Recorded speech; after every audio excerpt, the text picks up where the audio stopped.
Oh, he just went low. He's in his head. He's in his head. He's open. His head wide open. Cracked open in the face.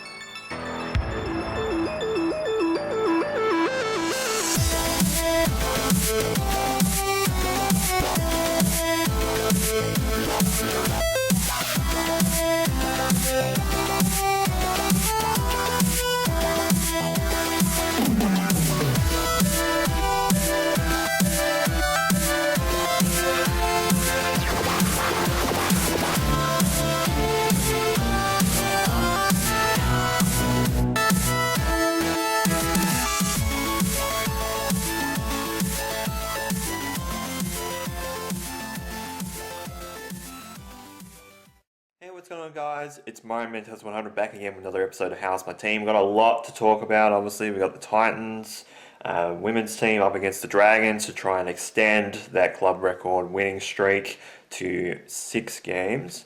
We got the Titans men's team. Obviously, they're in a bit of a pickle, but obviously going to Newcastle to play against the Knights. We've got the Giants at home against the West Coast Eagles. We've got, obviously, Liverpool in 2 games of preseason. Not sure exactly how that's going to go. And then, obviously, we have the Cubs in their various series as well before, obviously, the start of next week. So, let's get started with the episode. Alright, let's go over a roller coaster yesterday. It's Monday morning, so bit of time between recordings. Ultimately, I didn't get time yesterday or the day before to record. But roller coaster yesterday, went to the game yesterday between obviously the Giants and the West Coast Eagles. In fact, actually, it was a double header with the men playing first and then the women. We'll get to women in a moment. But it ended up being a win for the Giants. The Giants just had to keep winning to stay alive in the wildcard race. And it was 111 to 57, and it was 16 goals, 7 goals and 15 behinds for the Eagles, 16 and 15 for the Giants. So they won by 9 goals? 9 goals at the end of it. So pretty good result from the Giants. Unfortunately, other results did not go our way. Carlton and the Bulldogs ended up getting a draw, which means that they've got the Carlton have got 6 points ahead of the Giants, which means with 1 game left, 1 game with a win is 4 points. So by the skin of their teeth and maybe some collusion, especially in the last couple of minutes of both teams' season, the Giants and the Saints go out in the week before the end of the season in terms of the wildcard race, and the wildcard race is pretty much all sewn up in terms of the 10 teams that are going through. It's just obviously positions now that is sorting out for next week. So ultimately the Giants will be going to the Adelaide Oval to play against Adelaide, obviously play spoiler for Adelaide. Obviously Adelaide in a bit of a pickle right now in their own regard, but it is a situation where we did get the win, and obviously watching the results and listening to the result of the last 2 and a bit minutes of the game against the Bulldogs and the Blues. It's just one of those things where, too little too late, and obviously miss a finals chance by 5 points in the last month. And I say that because obviously the 3 points obviously from the Essendon game, 3-point loss there, and then obviously the 2-point loss against the Suns, though ultimately, of course, I could say that it was 8 points because obviously they scored right on the hooter. So,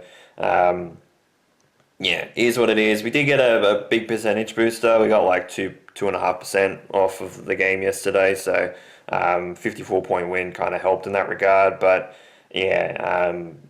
just one of those things where for the first time in 49 years, there was actually 2 draws. There was 2 draws in this round because Hawthorn and Collingwood ended up finishing with a draw again for the second time this season, which is the first season that 2 teams that have played each other twice that have done that. So that's pretty crazy in that regard. But yeah, the Giants obviously looking good. Ultimately kept alive pretty much for the result in terms of against the Eagles. Though in saying it was 5-2 compared to 5-1 in the first quarter. And in fact, the Giants did kick the first goal and were actually behind by like 3 or 4 goals pretty early on in the first quarter. It looked like that the Eagles were going to really bring it. But obviously with a 1 point lead at quarter time with a couple of the goals rallying at the end of the first, and we just blew them away in the second and the third quarter, because for the second and the third quarter, Eagles only scored 9 behinds in total in terms of points, compared to obviously 6 goals and 2 behinds for the Giants in the second, which put them up by quite a lot at half time. I think it was like 30 odd points at that point in time. And then another 2 goals and 5 behinds in the third quarter. So not as much scoring in terms of the third quarter, but the Eagles in terms of chances had a few chances in terms of set shots in front of goal. Didn't get them. Got 2 goals, 5 in the last, the Eagles, but ultimately the damage was already done, and the Giants ended up scoring 3 goals and 6 behinds in the last quarter to make it, a devastating 54-point win at home against the Eagles. And ultimately, you could probably even chalk it up to an Eagles loss as well, like an Eagles win.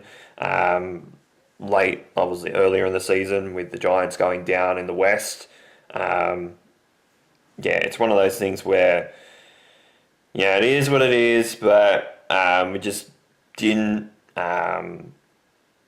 play well this season. Ultimately, it doesn't help with obviously the few season-ending injuries as well. That doesn't help with that, in like players going in and out, and basically a lot of the team that would be first picks being out of contention in terms of choices. It's not a great thing. Disposal efficiency, 76% apiece. Goal efficiency, obviously, we were a lot better, 30% compared to 13%. Free kicks did go in the way of the Eagles, 21-14. Felt like that was probably going to be the case, including some howlers as well. Turnovers and intercepts, obviously, in our favour, 51 and 56, compared to obviously 56 and 51 in the other direction. 98 minutes in front of the game. It was one of those things where there was a few rush behinds as well for the Eagles, but it was great. It was great. There was no real injuries from this game either, and in fact, quite a few of the players actually played relatively well for the Giants in particular. So it was great to see that, considering we've been under pressure pretty much a lot of this season in terms of kicking, and our accuracy has also kind of let us down as well in saying that. But it is, is one of those things where things kind of went a little bit our way with this game as well, to be fair. Callum Brown, 4 goals, no behinds. Aaron Cadman, 3 goals, 1. Toby Green, 2 goals, 3. Harry Thomas, 2 goals. Riley Hamilton got 2 goals himself. Obviously, both of them actually were almost carbon copies of one another, running down the ball as it was trying to stray away. I think the second one, was more of a tactic than the first one, in the fact that I think it was Joey Delania, or Joey Delano, however it's pronounced. I don't know how to pronounce his last name, I apologise. But he kicked it into space behind, obviously, the defence of the West Coast Eagles. And I think the defence was up as well from that particular situation. And he's kicked it into space relatively close to the goal square. And Riley just runs onto it, kind of slows down just before picking up the ball, obviously. And then, obviously, Trouts around, couple steps, bang, straight through the goal. So it looked good. He looked good to get 2 goals on his name. Jake Stringer, 1 goal, 3, but the 1 goal he did end up getting in the last quarter was fantastic from the pocket. Very much a Jake Stringer type of goal, just getting it from the narrowest of margins. Max Gruevski, obviously signing for the Giants for another couple of years. Obviously, we got that deal done, I think, earlier this week, if not late last week, and ended up getting 1 goal to himself. Then Cody Angove ended up getting 1 goal, 1. Then Connor Stone got 2 behinds. Clayton Oliver got a behind. Nick Madden got a behind. Even though he kicked it relatively straight, he hit the post, so missed. And then Stephen Canelio ended up getting a behind himself. But there was a lot of good movement from this team in particular. It was just one of those things where they got on top pretty early and just didn't let go. 36 disposals from Lockie Ash, 4 goals off from Callum Brown. In terms of like fantasy points, if people were into that, Lockie Ash on the top, Lockie Whitfield, and kind of like Iden and Toby Green, top 4 in terms of the players on the field, as well as obviously for the Giants. But usually it's usually midfield and defenders that usually get the points in terms of that regard. So it is one of those things where, it is, if you're into that thing, into that type of thing in terms of fantasy football, just like disposals, goals, obviously saving goals, intercept marks, all that type of stuff that contribute to points, and then obviously conceding points.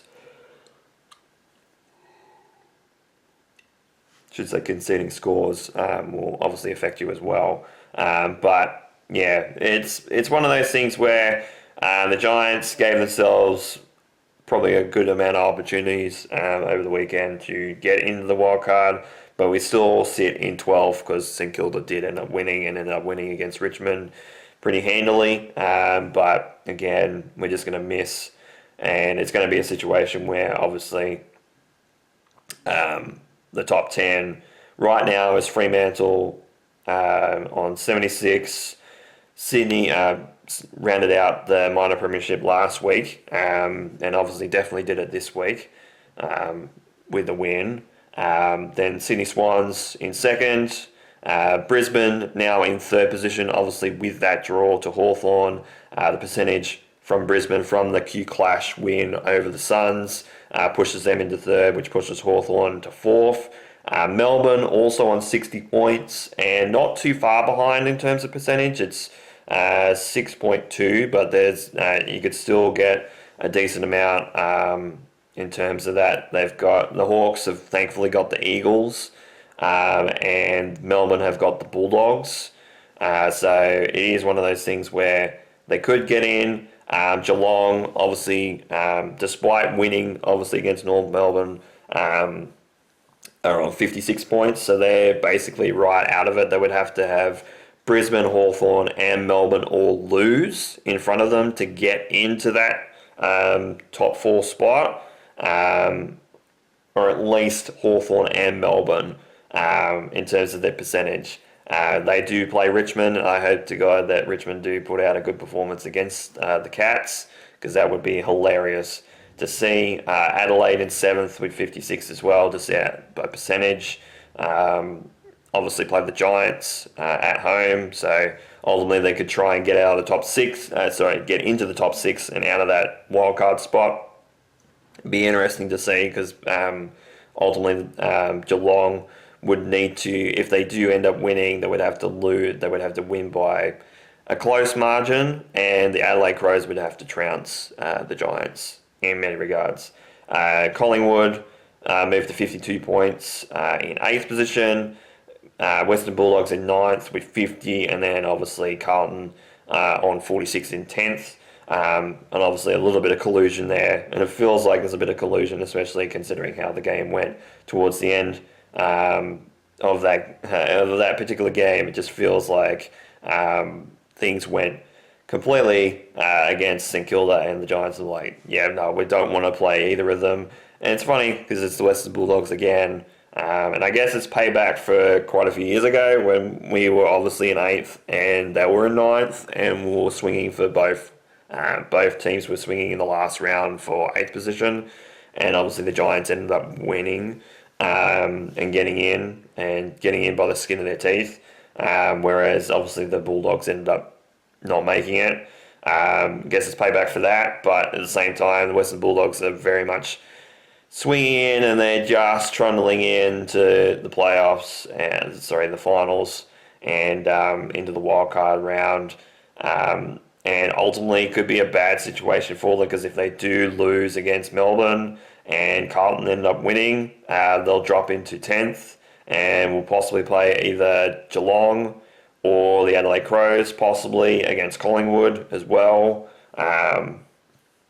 Just depends on what the result is, but it's not going to be a great scenario for them because they're obviously not going to play necessarily at home. It'd be most likely an MCG or an Adelaide Oval game for them, and that's not a place that they kind of want to go because they kind of would rather be under the lid at Marvel, despite obviously the match drawn being at Marvel.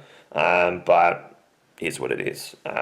Giants gave themselves a chance with the win, with a 54-point win over the Eagles, but obviously not enough competition points, and it's just a season of what-ifs for the Giants, and a lot of questions on some of the personnel there, because there's going to be quite a few questions on who's going to stay and who's going to go.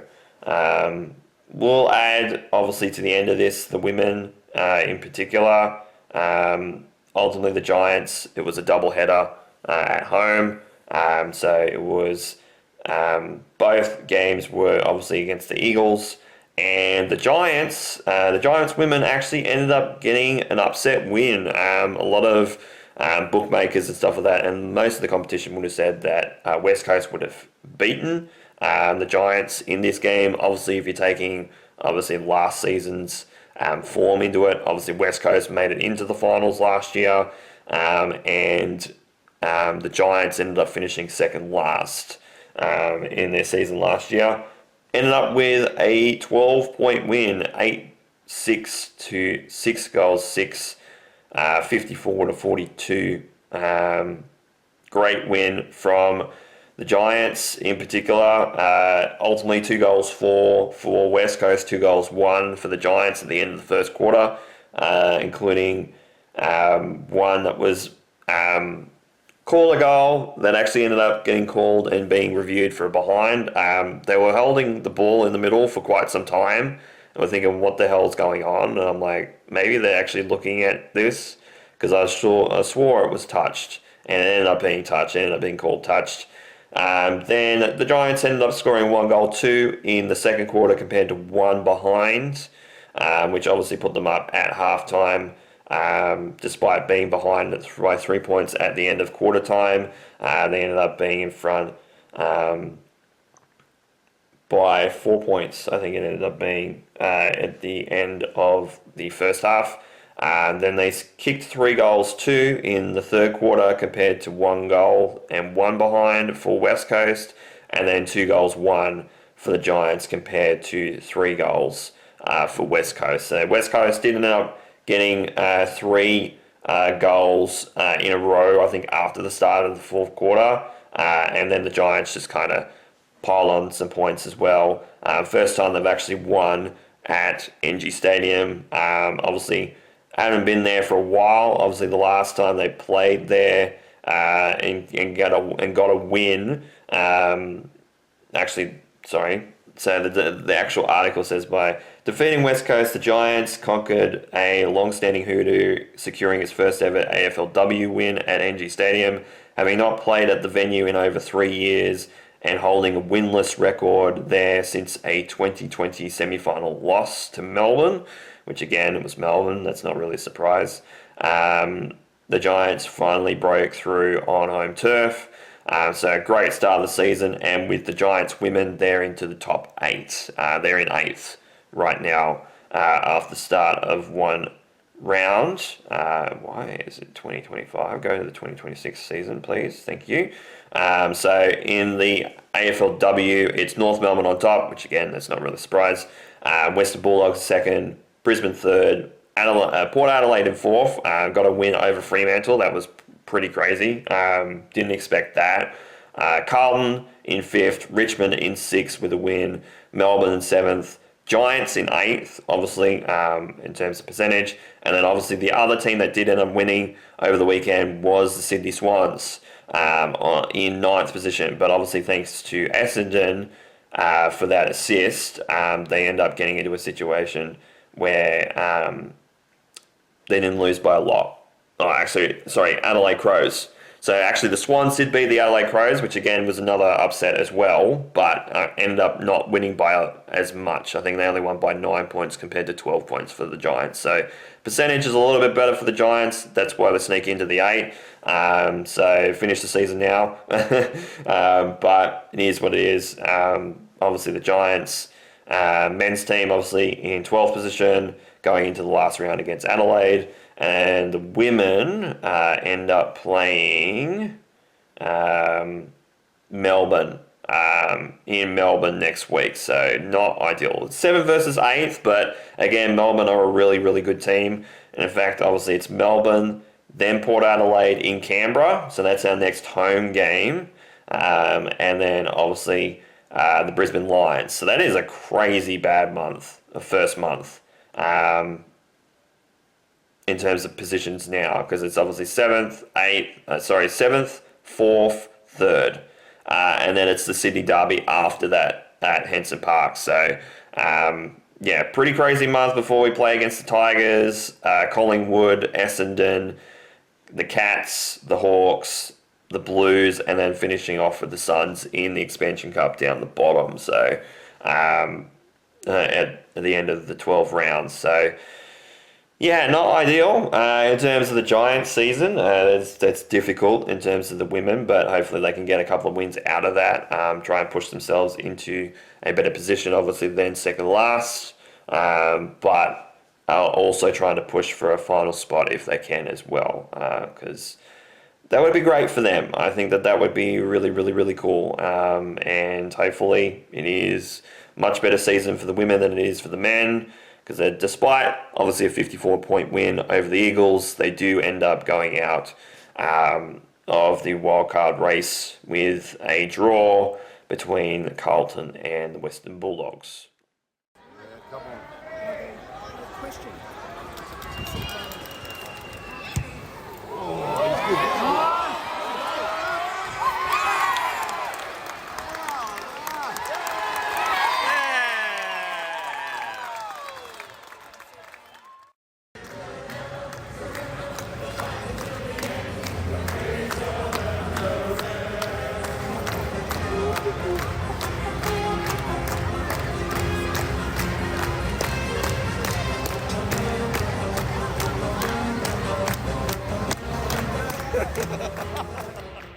Alright, we go into the Titans women's team. Actually, it was the first game actually of the weekend, apart from obviously the Cubs series against the Nationals. Obviously, I've recorded that part of the video already, but obviously that'll be towards the end of the video because that starts the miscellaneous stuff. But in terms of the Titans women's team, got into a situation of 5 wins in a row, going for 6 in a row for the first time in franchise history, with the women's team in particular.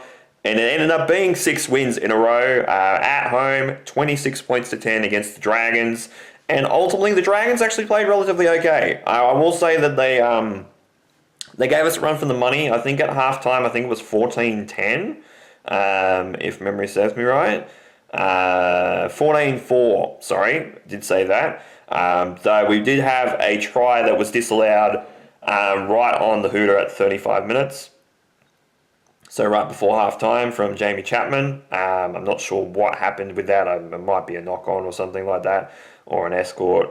But obviously with conversions, Lauren Brown got 3 out of 5. So we ended up having 5 tries in the game compared to 1 conversion from 2 tries for the Dragons. So Georgia Gray ended up scoring first in the 3rd minute. That one wasn't converted. Leica Clark, I'm not sure that's how that first name is pronounced. She scored on the 9th minute. It was converted in the 11th minute.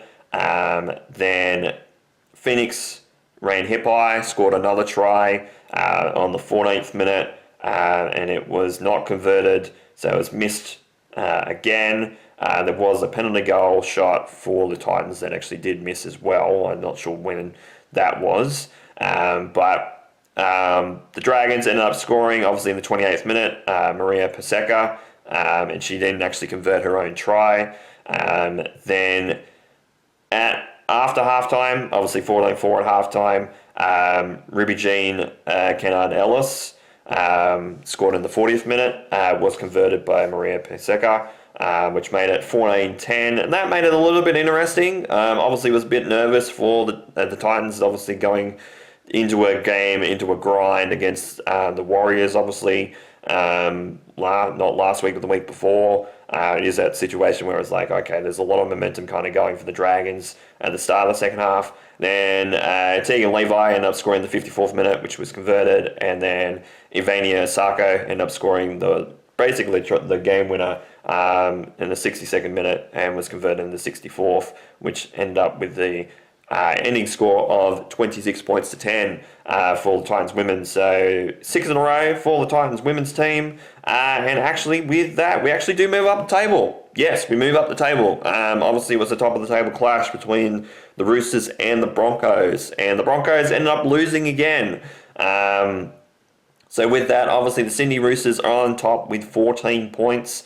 Gold Coast with 12 in second position. So in the top 2, which is crazy to me. Brisbane in 3rd position with 10, and rounding out the top 4 is the Tigers with a late win against the Warriors yesterday, about halfway through yesterday afternoon. I think towards the end of the Giants game and the start of the Giants women's game, I think was about when this game was being played. Canberra in 5th position, they move up. They won against Newcastle, which drops obviously the Warriors to 6th with 8 points, and Newcastle down to 7th with 6. Bulldogs also in 8th position with 6 points. Then North Queensland ended up getting a win yesterday, so they move up to 9th position with 4 points. Cronulla dropped to 10th. They ended up losing against the Cowboys, so they ended up dropping. Obviously, the Dragons dropped to 11th, and the Parramatta Eels, despite getting the win, they did get off the bottom for a day. Obviously, it was switched because obviously they won against the Bulldogs to win their first game of the season, and ultimately the Bulldogs obviously I wouldn't say let them win, but they did obviously get the win over the Bulldogs, and it lasted 24 hours because obviously the Cowboys ended up winning yesterday, so they dropped back down to the bottom of the ladder in 12th position. And actually played the Sharks, so it's actually not a bad result for the Eels. Not a bad game to get that, but obviously big clash for the Titans women's team. It is against the Broncos next week, so to go for 7 in a row, we'd have to beat the Broncos, and the Roosters have the Warriors as well, and the Warriors have been a little bit of a Jekyll and Hyde, as have the Tigers and the Raiders this year, but I don't see the Roosters losing another game possibly for the rest of the season, but ultimately they've got 4 games left. So at this point in time, the Titans are looking relatively alright in terms of finals. They're ahead by, obviously it's top 6, they're ahead by 4 points at this point, 6 points obviously between 2nd and 7th, so looking good. Obviously Newcastle at this point, with them sitting in 7th, they'd have to win 3 more games than the Gold Coast for the Gold Coast to be knocked out completely. So we'll see what happens with that. Ultimately, I think that with this win, I think the Titans are pretty much more so looking to play finals. It's just obviously where we're going to be in the NRLW finals race. Pretty great performance from them again. makes it 6 in a row, franchise record for the women's team in particular, and they're just going from strength to strength. Got 100 plus 100 on the points differential as well. Scored 198 points and only conceded 98. Whereas obviously the Broncos have conceded more. And in fact, the only team that hasn't conceded as much is again the Roosters with 82 points. It's just obviously the Roosters have scored quite a lot more points than the Titans, and in fact, the Broncos have scored more points. But they've only scored 2 more extra points than the Titans at this point in time. But yeah, great performance again from the Titans women's team against the Dragons at home. And obviously big game for them next week against Brisbane. I believe that is at home at Seabus, but I could be wrong. Yes, it is. It is at Seabus. So Queensland derby and the big one of the season for the Titans. It's going to be a big clash there. Obviously, Broncos.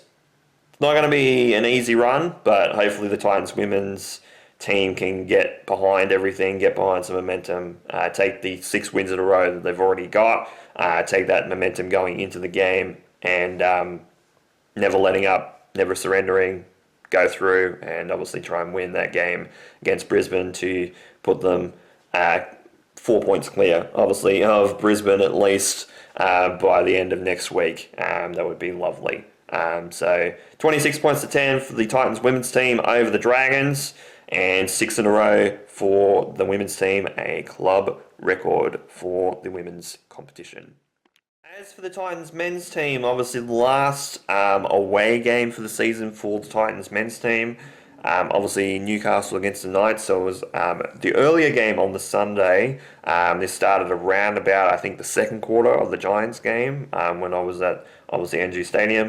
It ended up being 36 points to 26 in the favour of the Knights.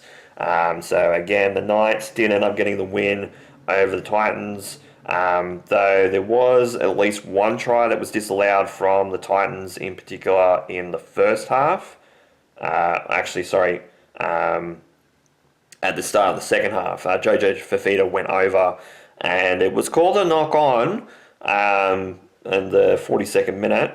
They said it was an error, and I don't know if it was.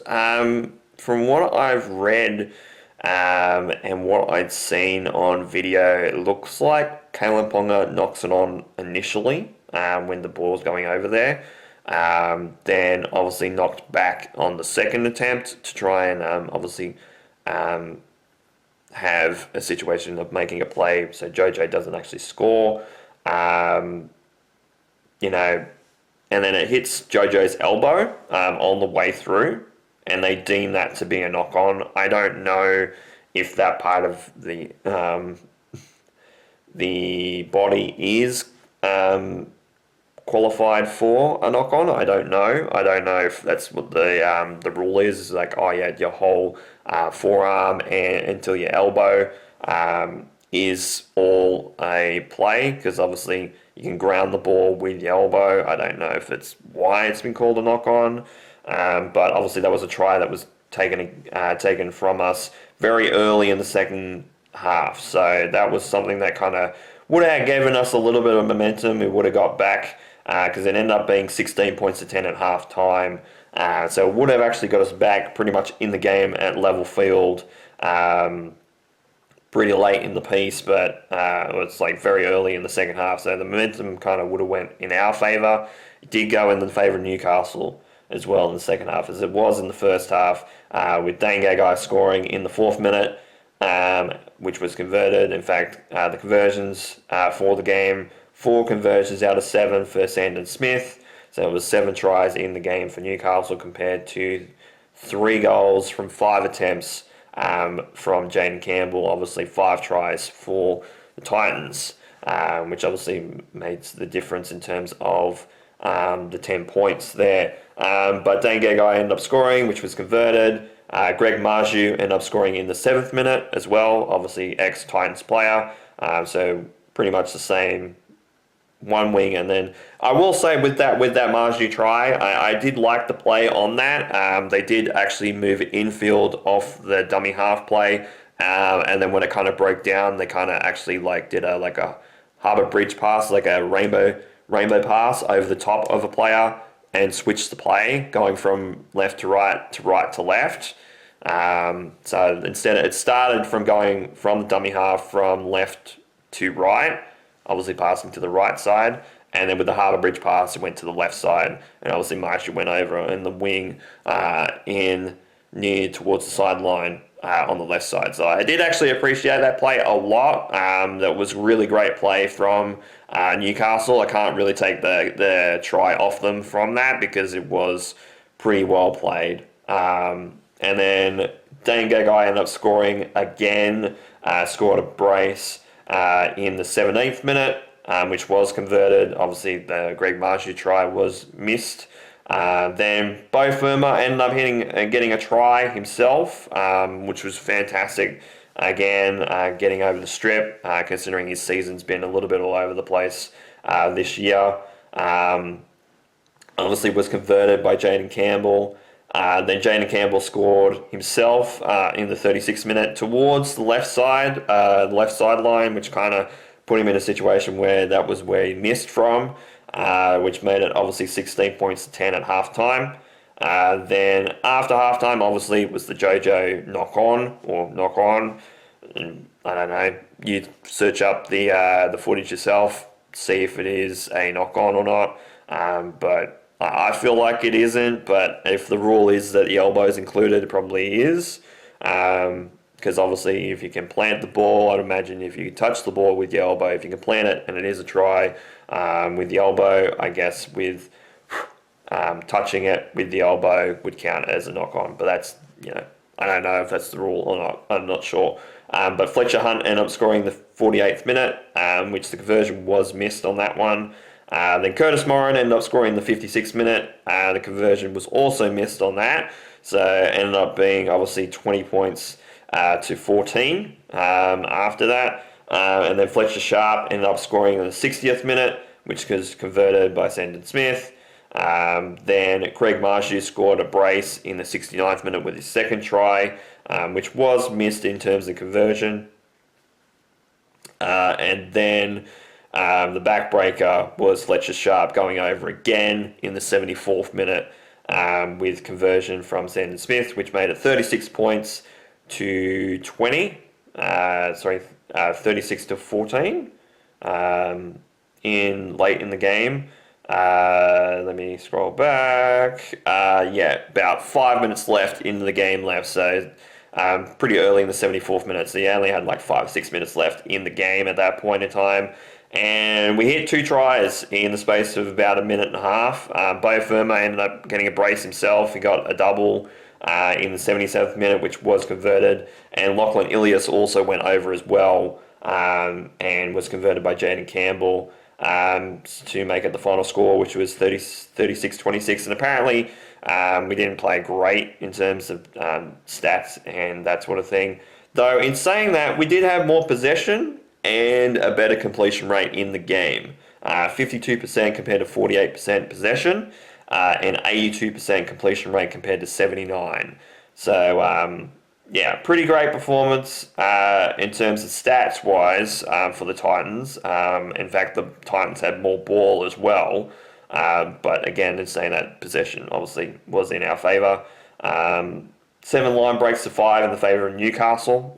So that's something, and 45 tackle breaks to 34 also in the favour of Newcastle. So that's probably where it is. The situation in particular where we kind of got opened up a little bit. Obviously, 50% kick defusal percentage for both teams. Effective tackle percentage, 87% to the Newcastle Knights to 85% for the Titans. It's kind of, and it is a situation where missed tackles in the favour of the Titans, 45 to 34. 1 intercept, which I think might have been the Titans' way. It does say that on our side. Ineffective tackles, 17 to 13 in the favour of Newcastle, with the 13 obviously being the Titans. Errors, they had more errors as well, 11 to 8. But obviously penalties conceded, it was 5 to 8 in the favour of the 5 being to Newcastle. Ruck infringement penalties 4 to 2 in the favour of Newcastle. Inside the 10 metres, there was only one, it was to us, and 2 players on report with their head injury assessment, obviously playing for the Titans as well. So it looked like we relatively did okay. I think that ultimately, with this team in particular, it's a bit all over the place with the Titans.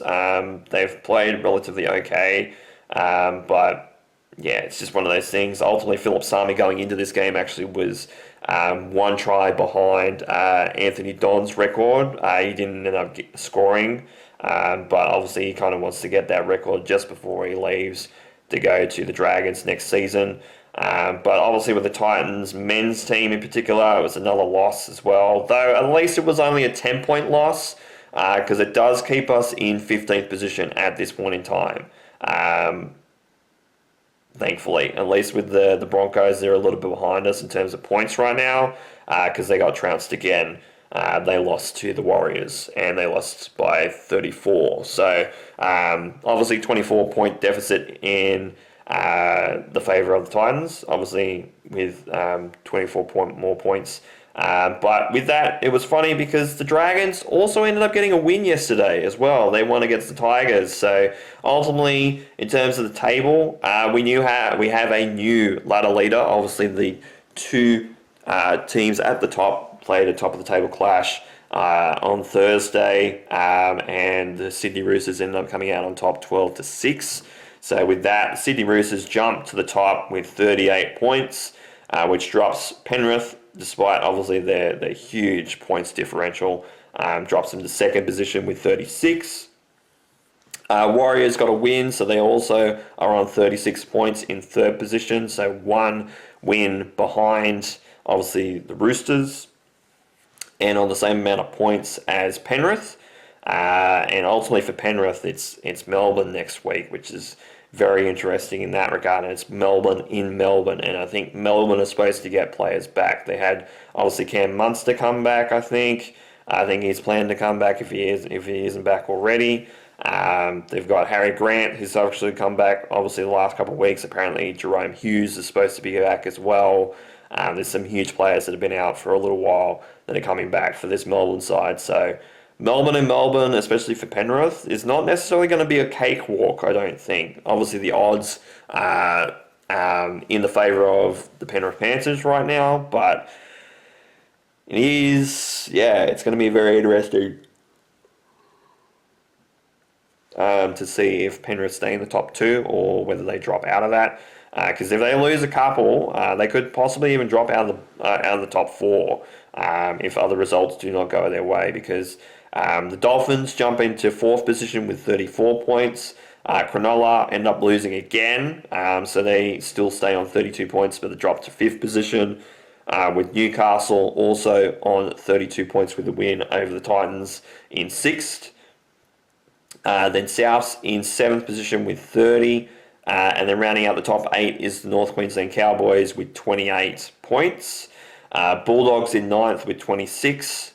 So that's basically the race at the moment in terms of the finals race. The only other team really that possibly has a chance is Canberra, who are sitting in 12th, but they've got an extra bye. They haven't actually had the bye yet, their last bye of the season yet. So they would technically be on 26 points right now with that bye in hand. So that's their floor in terms of the minimum amount of points that they get for the season. But they do play the Broncos, and they play the Broncos at home as well, which is very interesting as well, after Brisbane losing to the Warriors. But 10th position is Manly with 24. Then Melbourne also on 24 points in 11th position, and like I said, obviously Canberra in 12th position with 24 as well. Parramatta end up getting a win as well, so they move up to 22 points, and obviously put that buffer for the Titans to try and get out of the bottom 4. It's now 4 points being the difference there now and the for and against is in the favour of the Parramatta Eels as well. So the difference is only 17 points in terms of the for and against, but it's still obviously against the Titans as well. So even if the Titans do win, do get 2 wins out of the last 3 games, they'd have to win by a decent margin in both of them to get out. So West Tigers in 14th position with 20, then Gold Coast with 18 in 15th, Brisbane in 16th position also on 18 points, and then obviously St George Illawarra on the bottom of the ladder but on 14 points. So I'd be looking very nervous over the shoulder in terms of the Titans and especially the Broncos. If the Broncos lose by quite a bit, it's going to be quite a big overhaul this week if the Broncos do end up losing and the Dragons end up winning this week. Because obviously in Melbourne, it's Melbourne and Penrith on Thursday night. Then Friday afternoon at 6 p.m/night, GIO Stadium in Canberra. It's Canberra and the Broncos, so that's going to be interesting. Dolphins and Eels. Hopefully the Dolphins at Suncorp do absolutely trounce the Eels. I think that would be great for us in particular in terms of for and against. Because if we can get a win this week, which I doubt we will, but if we're going to get any chance of making out of that bottom 4 position, we need to obviously win 2 more games than obviously Parramatta. But obviously Parramatta just have to win 1, and they're basically safe from the bottom 4 at this point in time, I think. Yes, obviously the Tigers being behind them by only 2 points, but the Tigers are looking like they're going to scrape into the last couple of games and probably almost lose them all. Knights at home against the Eagles, so that's going to be interesting. Obviously, rematch of the 1997 Grand Final, which obviously was the one of them that Newcastle won, and basically won just before full time as well. Obviously, Albert getting that try, getting the break and getting the try there. Rabbits at home at Accor against the Warriors. That's going to be interesting for the Warriors to see if the Warriors can get a win. And then at Allianz in Sydney on the same day, it's the Dragons and the Bulldogs. So it's going to be interesting for the Bulldogs. The Bulldogs are going to keep winning. Obviously with the Cowboys, I believe they have the bye this week. So they will be 4 points in front before that game even starts. So the Bulldogs are going to win at least 2 of the next 3 because obviously their for and against is a lot better. But hopefully they don't get, if they lose in the game that they do lose, if they do win 2 games and lose 1, they don't want to get trounced in the game that they lose by. So the Bulldogs just got to keep winning. The Dragons looking good as well. Then the Titans at home against the Sharks. So obviously the Sharks are kind of a bit on the slide right now. And if the Titans are any chance of making it out of the bottom 4, they're going to win. They're going to win 2 of the next 3 games. And this one is probably one of them that probably could happen. But ultimately the Sharks will be up for it and try and save that top 4 spot for them. And then the Roosters and the Tigers at Allianz in the last game Sunday afternoon, and that's going to be a brutal one, I think. In terms of the Tigers, they're not going to play great against the Roosters, I don't think. So it's going to be interesting to see. But obviously Titans just losing by 10 points, 36-26 to the Newcastle Knights away from home. Obviously all the trips back for the Titans are all at home. With obviously the Sharks to finish this week, then the Rabbits next week, and then ending with the Dolphins the week after in the last round. So, so at the moment I think it's 5th, 7th, and 4th we're going to play in the next 3 weeks. So not ideal at home, but hopefully a homestead that we can remember, and hopefully things will go our way, but we'll see what happens. 36-26 point loss. Newcastle over the Titans. And kind of, I will say, it's kind of like a derby for me because obviously my Newcastle Knights used to be my team before obviously the Titans joined the comp. When I was a young lad, I was going for the Newcastle, so obviously seeing the 2001 Grand Final was obviously not there, but obviously watched that on telly and obviously have a copy of that. I could technically have a copy of it digitally as well, but I do have it in physical form on VHS. But yeah, obviously Titans, man. So I guess it's technically a derby for myself. And obviously my old team beats my current team. So it is what it is, but that's what the season has been for the Titans a little bit this season. Getting close, but not quite there yet. But it's good signs, especially scoring 2 tries in the last 5-6 minutes or so. I think ultimately Newcastle might have put some of the cues in the rack at that point, but to score 2 in the space of about a minute and a half, try and give us a chance as well. It's good. It's looking good. 26 points again, despite being in a loss.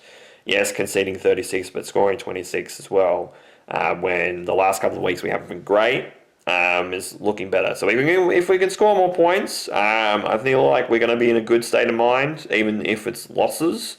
Because if we can score and don't get belted, I think that we're going to be in a good state of mind going into preseason and going to Vegas next year. Because obviously we start the season in Vegas next season, so that's going to be crazy. And obviously with the extra team in hand as well, with obviously the Bears being added in next season is going to be an interesting venture. We'll see what happens, but hopefully get into a state of mind where we can get some good players over the off season as well. From Hane's first foray, obviously, first full season with the team, get some more players like say Curtis Morin, for example, like players of his caliber. If we can get players like that in the side in any position, Zane Harrison obviously coming back from injury as well. We're going to look good. And I think we need more players like that, and that's something that we need to work on because we need to get into a situation just playing a lot better than we are because we're playing good, we're not playing great. So, yeah. Alright, we go to Liverpool. Obviously, big couple of games. Obviously, the last games of the preseason for the Liverpool men's team. Obviously, we'll get to the women's team in a second. They also played a preseason game as well. But first things first, we've got to talk about a transfer that is going to Cardiff City on loan.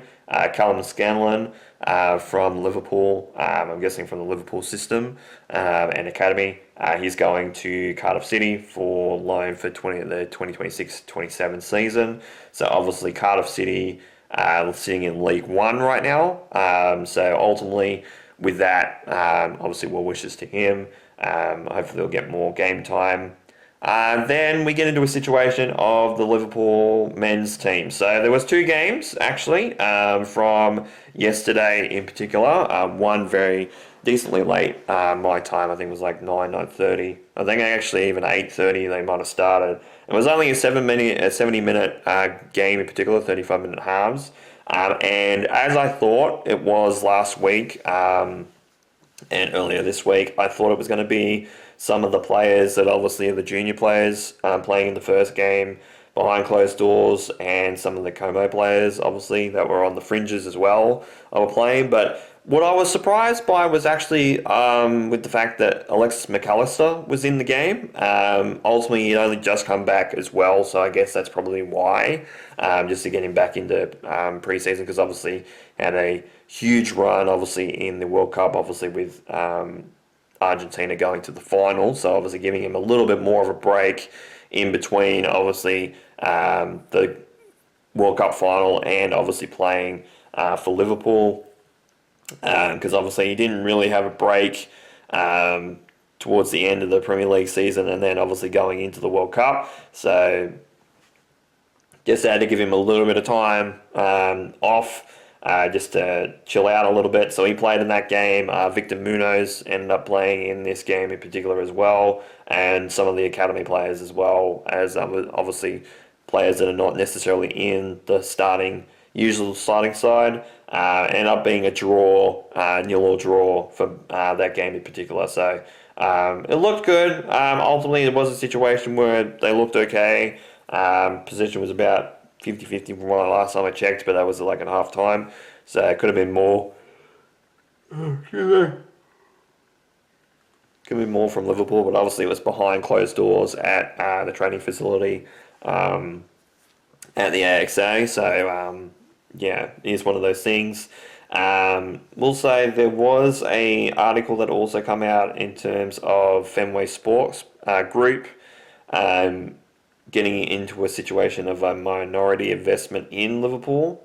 So Fenway Sports Group, I believe, are the guys that obviously the sponsor that sponsors Fenway Park. I'm pretty sure it's the same business. I haven't even really looked into it, but I'm pretty sure they own Fenway Park, which obviously is the Boston Red Sox home ground, historic home ground in terms of baseball. So yeah, I think that they have a minority investment in the Liverpool side, which is good. But obviously the big game was after a few hours after the one that closed doors against Como at Anfield. Obviously a few people were in the crowd for this, and it ended up being a 2-0 win. So we do actually finish off with a win after a couple of losses in a row. The last two games, obviously against Monaco, and obviously against Leeds. I forgot, I was going to say Roma, but it wasn't Roma. But obviously Monaco and Leeds United, obviously the last two games in particular. But big game for the results. It's funny because it only gives me some stats in this. But Cody Gakpo ended up scoring in the 23rd minute. And I'll just go into the article because it doesn't actually say when the second one. So, yeah, we turn to the Premier League. Obviously, Alexander Isak threatened to open scoring twice in the opening quarter of an hour. And then,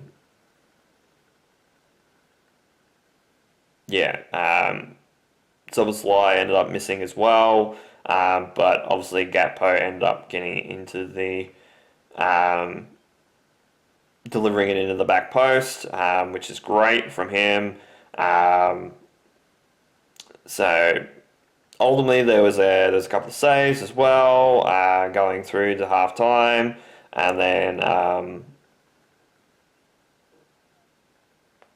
when did Jaquet score?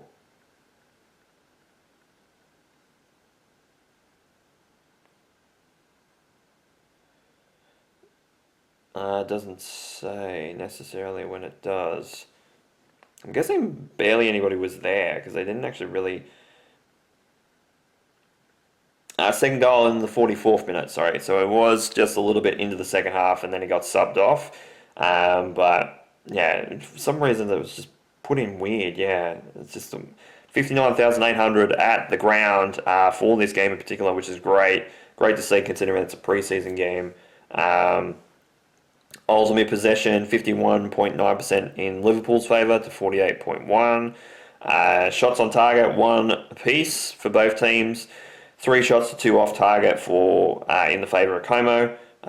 So ultimately they had more scoring shots, but didn't end up actually scoring. We scored 1 on target, and obviously one of the ones that were off target as well. We did end up getting in. Sorry, I'm so tired for some reason today. 6 free kicks to 3 in the favour of Como. 6 fouls to 3 and obviously against 6 against Liverpool. But 1 total save, 1 offside for Como as well. But ultimately, we look forward now to obviously the first game against Newcastle United. Going to be huge on 24th. So. We've got a little bit, and we'll be playing next week. It'll be next Monday morning. at 1:30 my time. So it will be the start of the season. I think everybody will be playing at the start of the season as well on opening day. And I say that, but no, that's not necessarily the case at all. It's going to be interesting to see how we go because obviously Newcastle a little bit under pressure with obviously a new coach at the helm a couple of weeks before the season started. Not ideal in that regard. But hopefully Liverpool can start off with a win because obviously our first month in terms of August games obviously is Newcastle and then at home against Nottingham Forest. And then the start of September is against Ipswich Town away and at Anfield against Fulham before the derby obviously for Iriola playing against Bournemouth on the September 20th. And then obviously there's a international break between that and the next game, which is Man City on the 11th of October. So that's going to be a huge moment in time for Iriola. Obviously the first 5 weeks against some good opponents. Obviously one opponent that's obviously been promoted from last year, obviously in Ipswich Town, and then a couple of teams that were near the bottom of the table. In Nottingham Forest and obviously Fulham as well. Be interesting to see how Liverpool end up going after the first 5 weeks and going into the first international break of the year. It's going to be, the first international break of the season, I should say. It's going to be interesting. Excuse me. Again, apologise. I'm sorry. But 0-0 in the first game, obviously behind closed doors, and 2-0 win. To finish off pre-season for Liverpool, and we look forward to Monday, which is obviously against Newcastle at St James's Park to start the EPL season. As for the Liverpool women, obviously they played in pre-season as well. They played at the training ground for them, the AXA, at Melwood. I don't believe that's the same place where obviously the men played yesterday. But they got a 2-0 win over Leicester City. Obviously, Leicester City in obviously the WSL 2 now, obviously being relegated from the end of last season. And obviously, Charlton Athletic going into the WSL number 1 competition. But ultimately, friendly game at this point in time. Marie Hobiger, I believe that may be how that's pronounced. She's from Austria, so it might not actually be the way that it's pronounced, but anyway, she ended up scoring a goal, and Jenna Clark ended up scoring as well in the first half, and then so it was a 2-0 advantage at halftime, which is great from the women. No stats at all. They don't show the stats. I guess it's at the training facility. They don't really show the results of that, but 2-0 win obviously for them, fantastic on their regard. Obviously they've got another couple of friendlies coming up. They've got obviously one against Birmingham City, which obviously is part of the WSL. Then Man United and against Durban before the season starts on September the 6th for them. Against Charlton Athletic, so it's actually away from home, and our first home game is the Merseyside Derby in round 3 on the 27th of September, so a couple of weeks after that. So they start with Charlton Athletic, obviously recently promoted into this season, into the top league of the women's competition, and then it's Manchester City after that. On the 19th of September. So not ideal, but it is a situation of, looking at that first month of September, the 3 games obviously against Charlton, obviously against Man City, and then against Everton, to see how this side actually goes. Because obviously they started not great. They did obviously draw a few games, but obviously were on the bottom. And they did end up winning a 3 games in the second half of the season and actually looked a lot better.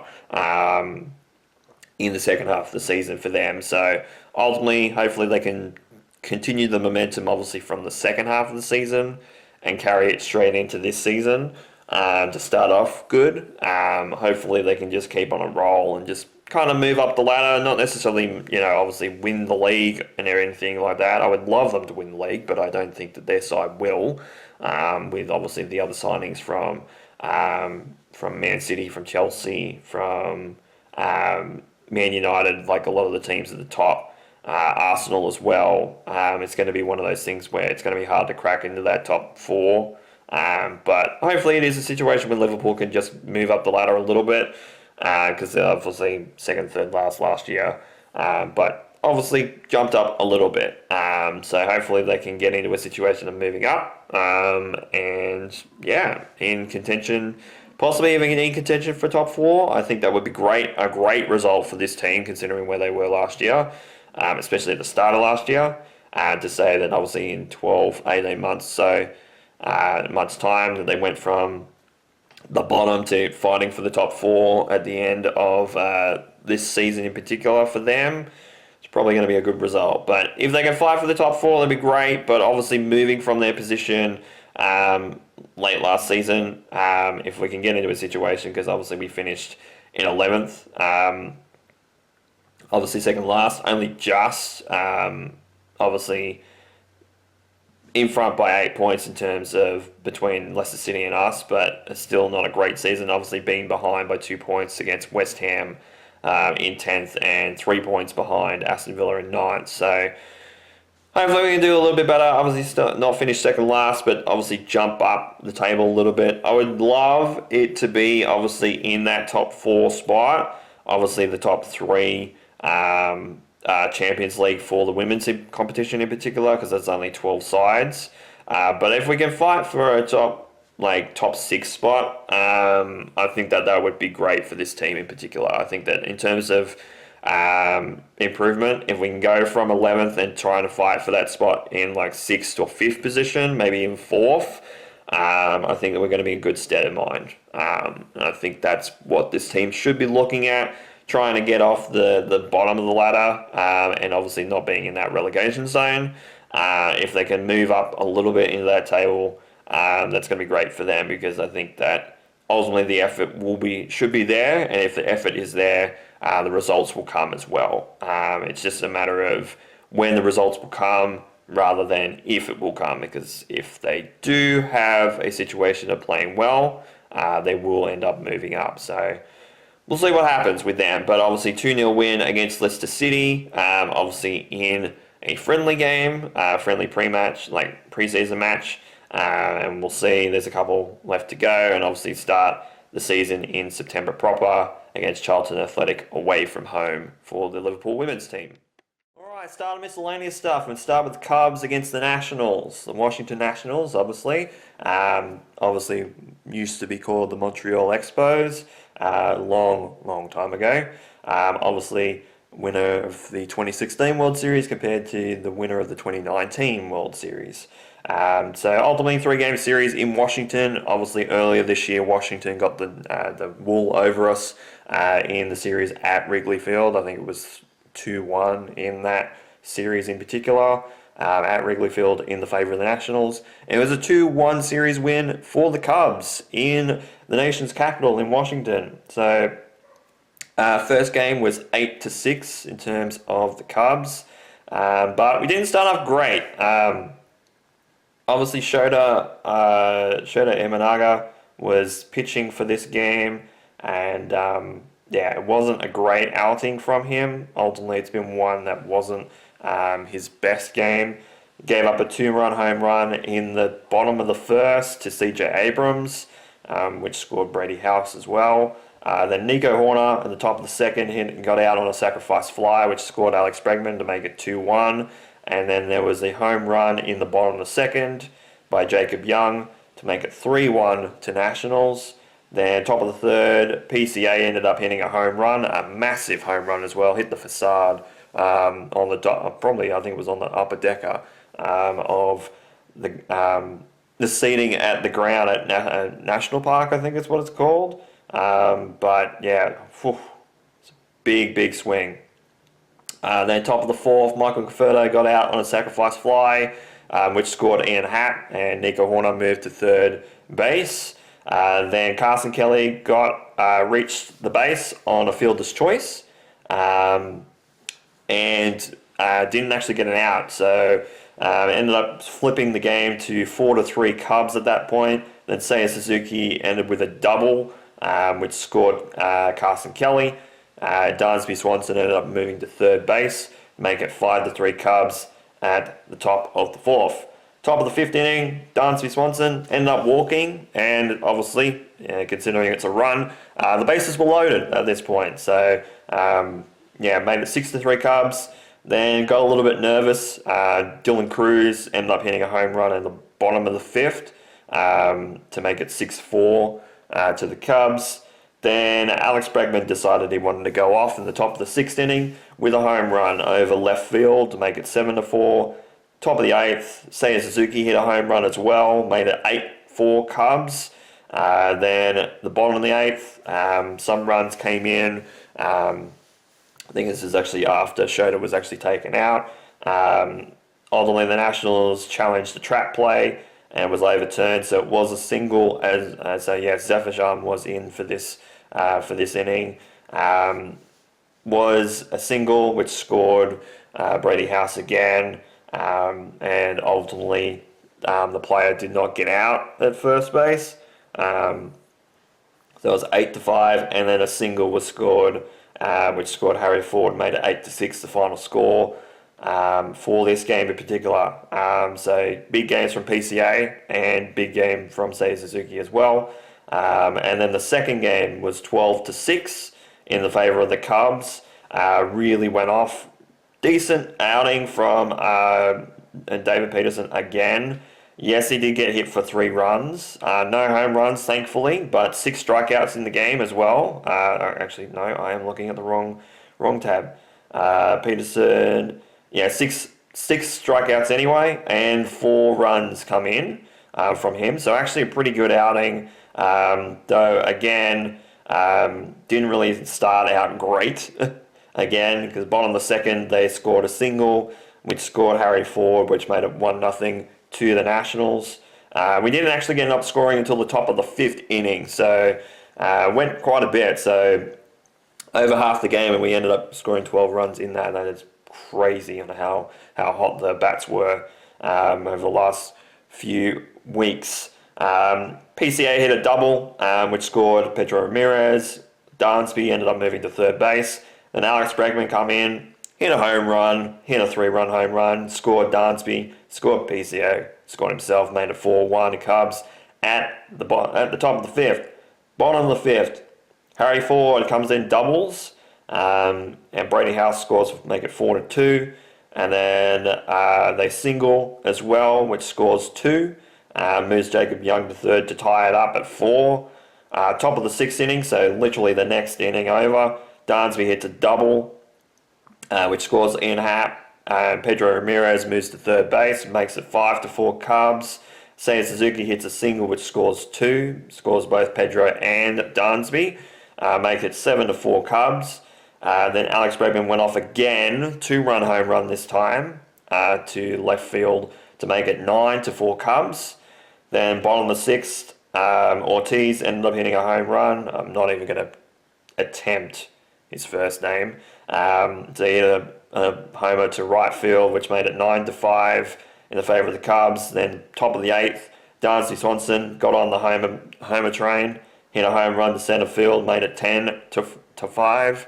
And then Alex Bregman finishing off with 3 home runs in the game, scoring Seiya again, another 2-run home run, made it 12-5. And then bottom of the ninth, they got a homer, which made it 12-6 at the end of the 9 innings. But for the first time in his career, 11-year career, Alex Bregman hit a 3-run homer game and 7 RBIs in that game as well. So that is pretty crazy. And all those home runs were pretty fantastic. But it is one of those things, do what you got to do. And then the last game, which did happen this morning, was 7-0 in the favour of the Nationals. So we got shut out again. It was a no-hitter up until very late in the top of the 7th inning. So got to give credit where credit is due to Cavalli as the pitcher of the Nationals. Didn't really give up anything in that. It was pretty great pitching from him. One hit, which obviously did come off Michael Bush, and got 10 strikeouts in the game, which is crazy. Crazy move. And that was after 8 innings as well. They didn't keep him in for the 9th. Ultimately, could have probably gone on the way. But at the same time, the damage was already done. Just didn't get that many didn't get hits at all, really. And ultimately, you got to give credit where credit is due. The pitching there was great. Really calmed down the haters from the Cubs because Guzman didn't do terribly. Ultimately, you look at his score sheet and the 7 strikeouts is really, really good. It's just the 6 runs that come from it, which is the other issue. Obviously, Aaron Cavalli ended up coming in with 1 batter left. Obviously, did give up a run himself, did get a strikeout. So we did obviously give up 10 hits for 7 runs and 8 strikeouts during the game. So here's one of those things. You're going to come up with a nothing burger, and ultimately getting no hit for most of 7 innings is not ideal. But again, you have those games, and ultimately some other results have kind of gone our way as well, and I'll get to that in a second. So Dylan Cruz ended up hitting a double, which scored Ortiz, made it 1-0 Nationals. Then bottom of the 5th, Andrew Pickney, got out on a sacrifice fly, which scored 1. Then Ortiz hit a home run, which scored 3, made it 5-0. Then a single scored another run, which made it 6-0 at the end of 5. Then bottom of the 8th, there was a single which scored 2. Scored 1, made it 7-0 in the bottom of the 8th. And Cubs, didn't really do much. But again, in saying that, it hasn't been bad. It was just, it was one of those games where you're going to run into a buzzsaw. Apparently, this pitcher was really, really good too. So it's not anything in particular that's surprising. And ultimately, we kind of want to go for the Dodgers tonight. At the time of recording this, the game hasn't started. It doesn't start for another 3 hours or so.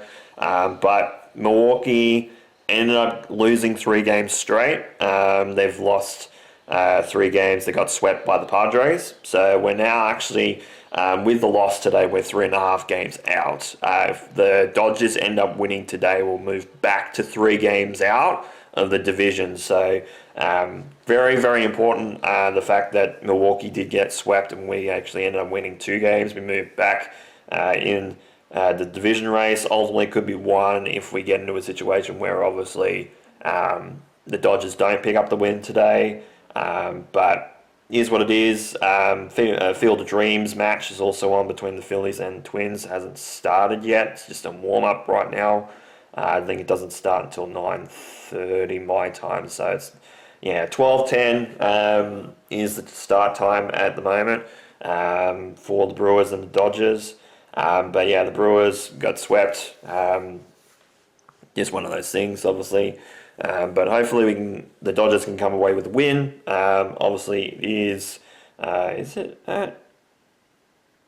Yeah, it's at Dodger Stadium, so it's in LA, so it's a big series for Milwaukee. Because obviously when it comes to the Cubs, our next series obviously going ahead is between us at home against the St. Louis Cardinals for this week, and then heading into a 3-game series against the White Sox, which obviously, if we remember correctly, not ideal. 2-1 to the White Sox at the moment, obviously in their home turf. They're playing at Wrigley Field on the Tuesday, the Wednesday, and the Thursday my time.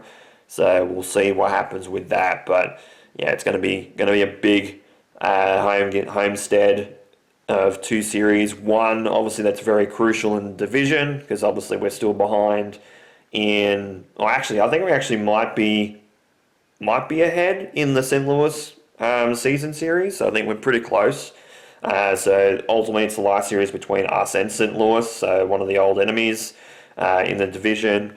Ultimately, bragging rights up for grabs there. St. Louis are well outside of winning the division. Obviously, they're behind by like another 10 games on us, I think.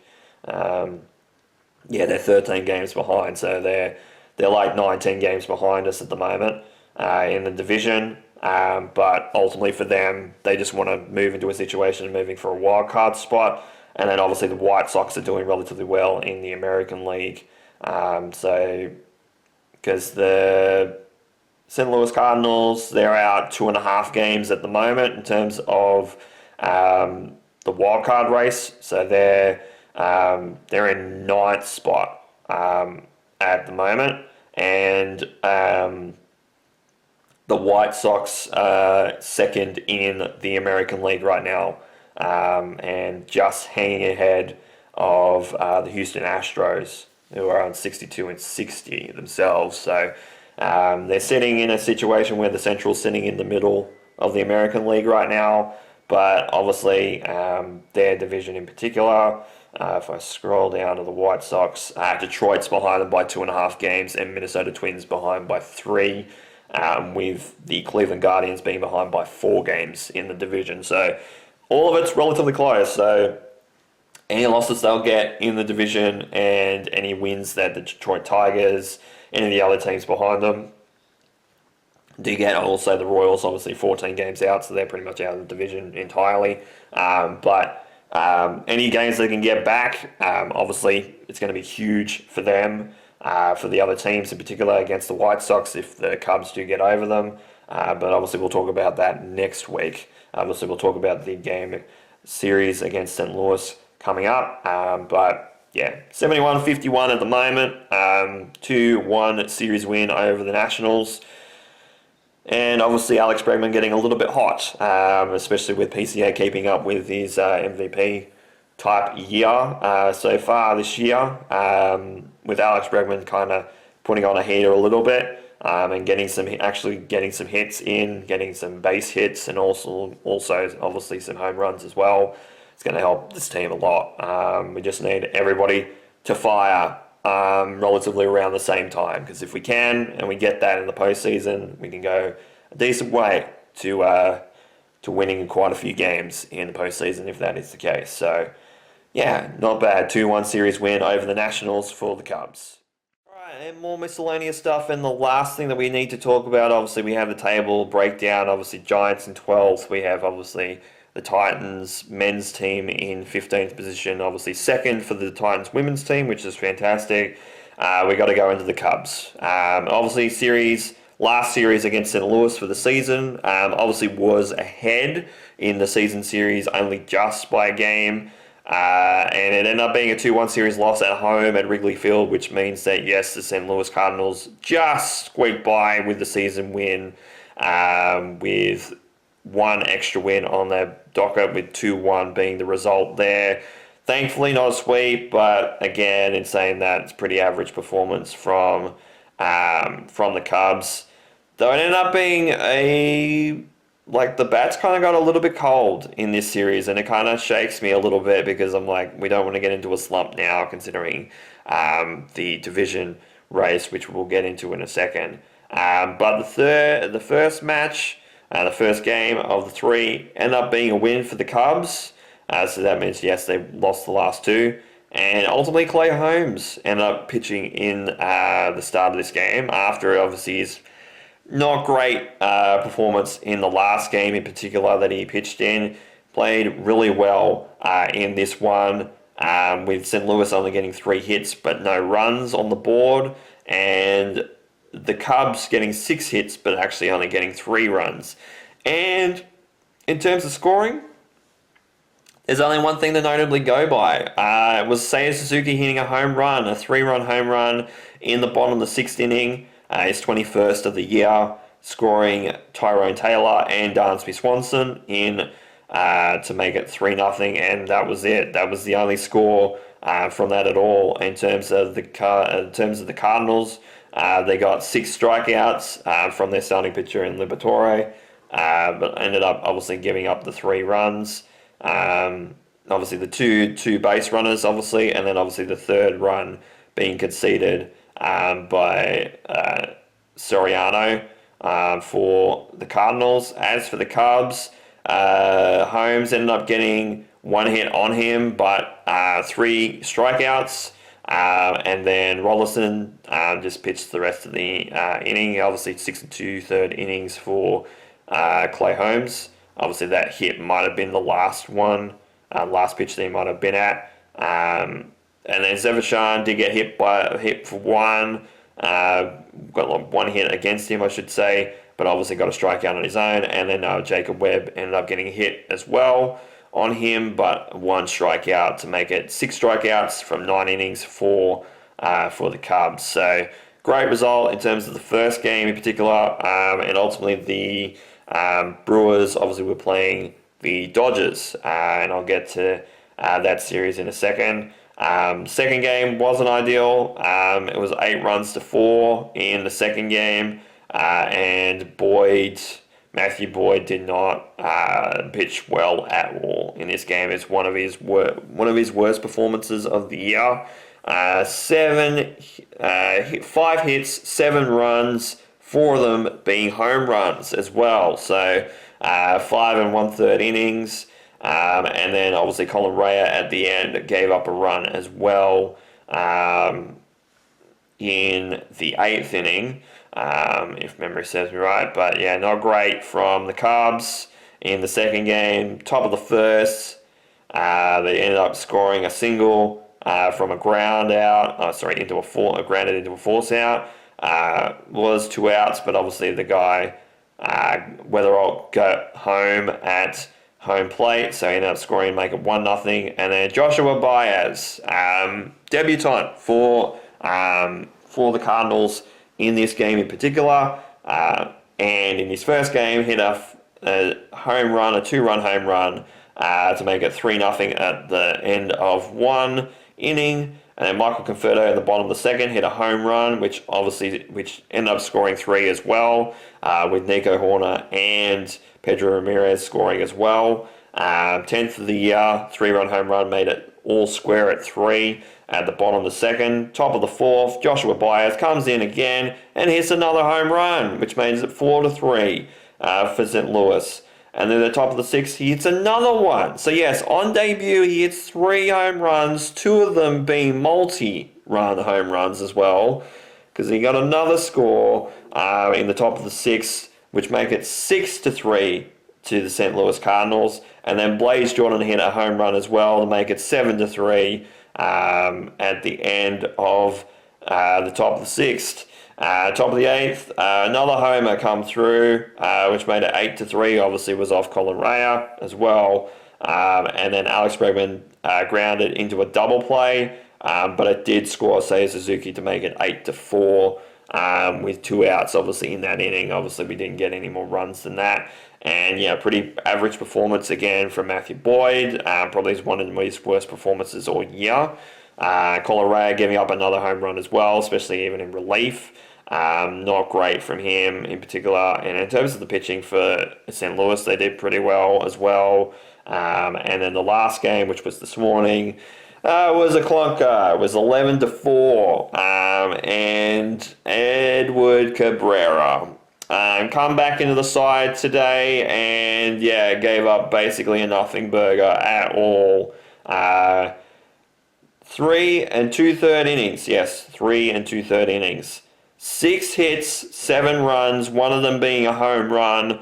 Not great performance at all. Too many people getting on walks as well, which doesn't help things either. 2 strikeouts from the game, but in saying that, Aaron Cavalli come in for 2 innings and got 4 strikeouts himself. Like, he got hit for 2.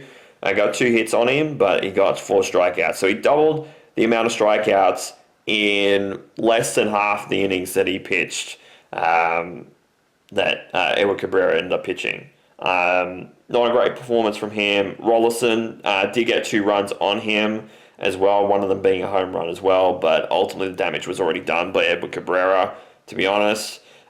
Caleb gave up 2 runs as well, and then Thornton come in, which was weird because ultimately Caleb ended up getting 2 outs in that 2/3 inning, 2/3 of an inning from him, and ended up subbing in, and then obviously a run come in from that, so it's weird. And then Carson Kelly come in to pitch and got a hit, obviously, towards the end of the game there. But yeah, not ideal. One thing I will say when it comes down to scoring, they hit a home run to start at the top of the first. JJ Weatherall ended up scoring as well, so ended up Alec Burleson 2-0. Then Blaze Jordan hit a single on a fly ball, so it scored another. PCA came in and hit a home run, which scored James Triantos as well, which made it 3-2 at the bottom of the third.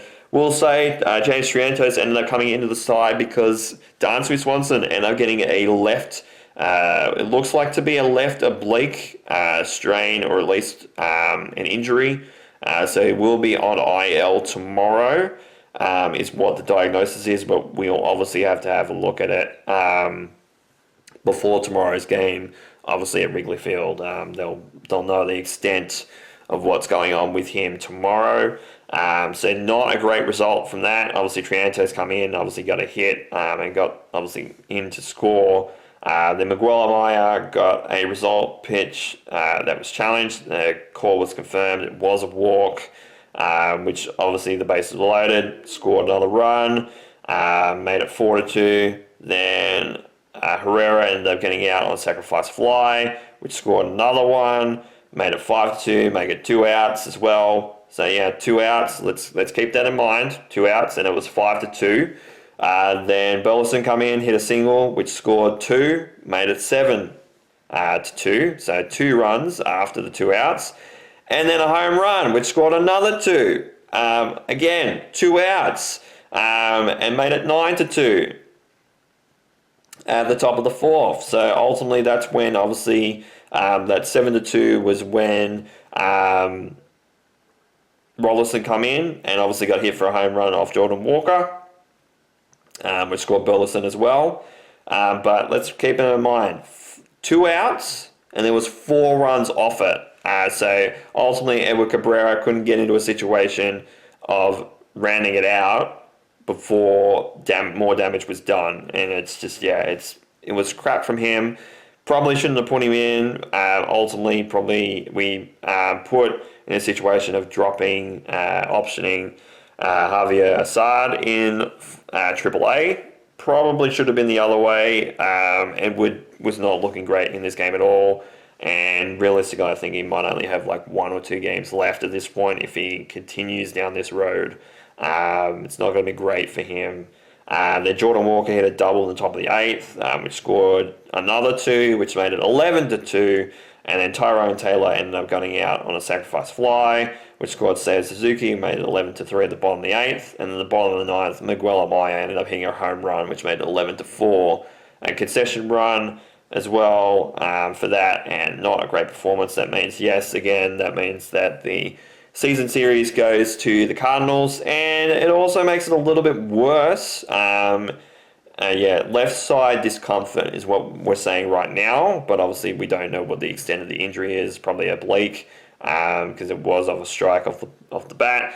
And it doesn't help that in terms of the series with the Dodgers and the Brewers, the Dodgers lose 3 games of the 4, which we closed into 4 games behind. We're now sitting at 5. Oh, it's actually even into 3 games in, actually, when obviously LA did get the win against the Brewers, but we're now back out to 5 games in the division, obviously losing the last 2 against St. Louis, and St. Louis being 13.5 behind in the division. But the wildcard race, obviously 5 games in with Chicago, and obviously there is a little bit of a break between Milwaukee and Atlanta. There's 3 games there between them, 77 and 48 at the top. Obviously the Brewers, 74 and 50 for the Atlanta Braves, and 74 and 51 for the Dodgers, with obviously Cubs being 72 and 53. Then Philadelphia 67 and 58, and 67 and 58 for the Padres as well, in 5th and 6th position of the wildcard race, with Arizona being 1 back at 66 and 59. 3 games behind is the Marlins of the wild card, then 3.5 for the St. Louis Cardinals, giving them a shot of making it. 6.5 games for the Pirates, 7 games for the Reds, 7.5 for the Nationals, 11 for the Mets, 15.5 for the Giants, and 16.5 for the Rockies in terms of the wild card race. On the American League side, it's Tampa Bay, 74 and 49 at the top. Then second is 65 and 58 is the White Sox, with a 3-game win streak there. 63 and 51 for the Houston Astros in 3rd position. In fact, actually, when saying that, Tampa Bay had lost 3 in a row as well. So they were actually 3 games further in front than the White Sox, which is crazy to me. But obviously the Yankees in the 4th position, 69 and 55. 8 games in the wildcard race, and then the Boston Red Sox at 66 and 58, 5 games in. Then it looked pretty interesting because there was actually 5 teams all sitting on the same amount of games, and 7 teams in within half a game actually of the wildcard, like the bottom wildcard spot. Ultimately, it's at the Orioles right now. Texas Rangers are out by half a game. Toronto out by a game, as is Detroit Tigers. And the Minnesota Twins out by 1.5, obviously getting swept by the Phillies. And also the Cleveland Guardians are out by 1.5 as well. Seattle being 3 out as well of their wildcard race. And then the Royals being 10.5 out. Athletics being 12 out. And the LA Angels being out by 12.5. In the wildcard race. So not ideal for the Cubs. Obviously got in close, 3 games in the division, and then obviously losing the last 2 to make it 5. And then obviously tomorrow it doesn't make it any easier because it goes against the White Sox at Wrigley Field. So obviously, crosstown rivals in terms of the White Sox, and it's the team that's hit the most home runs of the season so far in the White Sox. So not ideal for the Cubs to kind of fall in that situation. I think Shota is pitching tomorrow at the time of recording this. So not great. Ultimately, he's given up quite a few home runs already this season.